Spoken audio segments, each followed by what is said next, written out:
ಇದ್ದಾರೆ ವಕ್ಫಿನ ವಿಷಯದಲ್ಲಿ. ಏನಿದು ವಕ್ಫ್?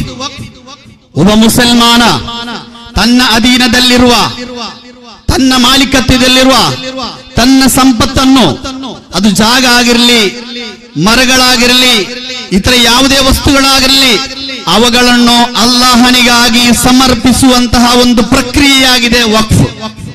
ಅದನ್ನು ಅಲ್ಲಾಹನ ಹೆಸರಲ್ಲಿ ದಾನ ಮಾಡಿದರೆ, ಮತ್ತೆ ವಕ್ಫ್ ಮಾಡಿದರೆ, ಅದನ್ನು ತೆಗಿಲಿಕ್ಕೋ, ಮಾರಾಟ ಮಾಡ್ಲಿಕ್ಕೋ, ಇನ್ನೊಬ್ಬ ಕೊಂಡುಕೊಡ್ಲಿಕ್ಕೋ ಯಾವುದಕ್ಕೂ ಸಾಧ್ಯವಿಲ್ಲ. ಅದು ಅಲ್ಲಾಹನಿಗಾಗಿ ಮಾತ್ರ ಸಮರ್ಪಿಸಿದಂತಹ ಆ ಒಂದು ಸೊತ್ತಾಗಿದೆ. ಇದೀಗ ಆರೋಪ ಏನಂದ್ರೆ 10 ವರ್ಷಗಳಲ್ಲಿ ಅದೆಷ್ಟೋ ಸಾವಿರಗಟ್ಟಲೆ ಜಾಗ, ಸ್ಥಳ ವಕ್ಫಿನ ಹೆಸರಲ್ಲಿ ಬಂತು. ಹೇಗೆ ಬಂತು?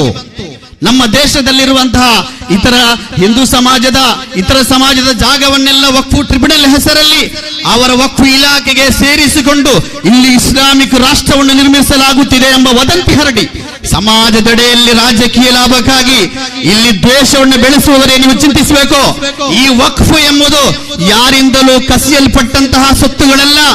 ಹಿಂದಿನ ಕಾಲದಲ್ಲಿರುವಂತಹ ಇಲ್ಲಿನ ರಾಜರುಗಳು, ಮುಸ್ಲಿಂ ದಾನಿಗಳು, ಸಂಪನ್ನರು ಅಲ್ಲಾಹನಿಗಾಗಿ ದಾನ ನೀಡಿದಂತಹ ಸೊತ್ತುಗಳವು.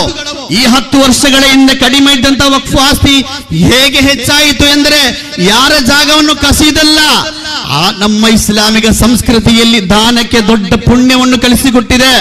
ಬಡ ಜನನಿಗೆ ದಾನ ಮಾಡುವುದು, ಅಲ್ಲಾಹನ ಹೆಸರಲ್ಲಿ ದಾನ ಮಾಡುವುದು, ರೋಗಿಗಳಿಗೆ ದಾನ ಮಾಡುವುದು, ಅದಕ್ಕೆ ದೊಡ್ಡ ಪುಣ್ಯವಿದೆ ಎಂದು ಕಲಿಸಿಕೊಟ್ಟಂತಹ ಧರ್ಮವಾಗಿದೆ ಇಸ್ಲಾಂ.